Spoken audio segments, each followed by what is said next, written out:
உடல் சோர்வை போக்க சமச்சீர் உணவு, போதுமான தூக்கம், நீரிழப்பை தவிர்ப்பது, மன அழுத்தத்தை குறைப்பது மற்றும் வைட்டமின் குறைபாடுகளை சரி செய்வது அவசியம். சோர்வுக்கான காரணங்கள் பல இருக்கலாம்.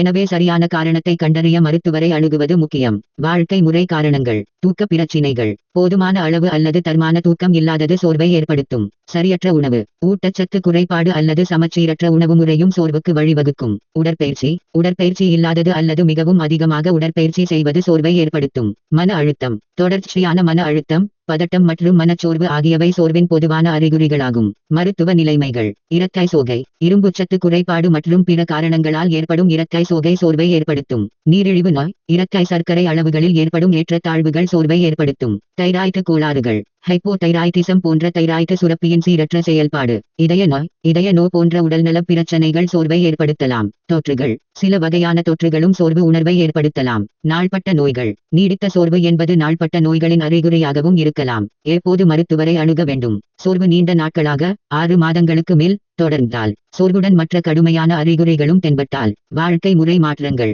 மற்றும் ஓய்வு எடுத்தும் சோர்வு குறையவில்லை என்றால், மருத்துவரை அணுகி காரணத்தை கண்டறிவது அவசியம். சோர்வுக்கான மேலும் பல காரணங்கள்: சத்து குறைபாடுகள், இரத்தை சோகை, வைட்டமின் டி அல்லது B12 குறைபாடுகள் சோர்வை ஏற்படுத்தும். போதுமான தூக்கமின்மை, உடல் மற்றும் மனதிற்கு தேவையான ஓய்வு கிடைக்காதது சோர்வுக்கு முக்கிய காரணம். மன அழுத்தம், மன உளைச்சல் உடல் சோர்வுக்கு வழிவகுக்கும். நீரிழப்பு, உடலுக்கு போதுமான திரவங்கள் இல்லாதது சோர்வை உண்டாகும். சமச்சீரற்ற உணவு, சத்தான உணவுகளை தவிர்த்து பதப்படுத்தப்பட்ட உணவுகளை அதிகமாக உட்கொள்வது சோர்வை அதிகரிக்கும். சோர்வை போக்க வழிமுறைகள்: ஊட்டச்சத்து மிக்க உணவு, முழு தானியங்கள், பழங்கள், காய்கறிகள் போன்ற சத்தான உணவுகளை உட்கொள்ளுங்கள். சமச்சீர் வாழ்க்கை முறை, ஆரோக்கியமான உணவுடன் போதுமான உடற்பயிற்சி மற்றும் மன அழுத்தத்தை குறைக்கும் நடவடிக்கைகளை மேற்கொள்ளுங்கள். நீர் அருந்துதல், உடல் வறண்டு போகாமல் இருக்க போதுமான அளவு தண்ணீர் குடியுங்கள். போதுமான ஓய்வு, தினமும் போதுமான நேரம் தூங்குவதை உறுதி செய்யுங்கள். நன்றி, வணக்கம்.